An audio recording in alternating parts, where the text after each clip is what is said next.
In this quick tutorial, I will show you how to change the internal battery in a Kia Optima key fob.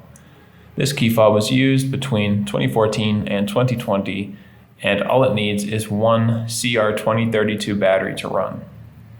First step to opening this thing up is to flip it over to the back, hold down this silver button here, and pull out the internal key.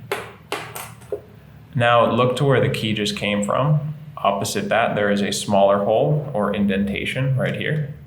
We're going to insert a flathead screwdriver into that area, hold firmly, and twist. And as you can see, we've started to open this thing up. You can just pull it apart with your fingers now.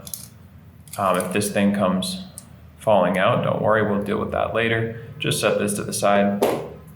Here we have our battery. We're just going to take the same screwdriver, and right in this little area here, you can get under the battery to pry it upwards until it pops out like that.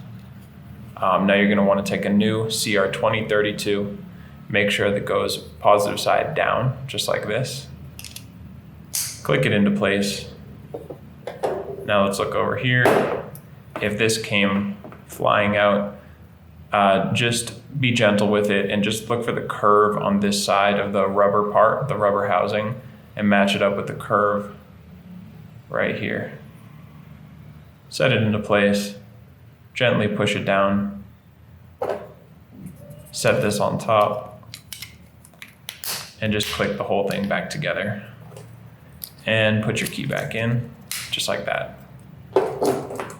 I hope this video helped you out, and if it did, feel free to let us know in the comments section or give us a like. And if you ever need to change another battery in one of your key fobs, find us here on YouTube or at our website, fobbattery.com.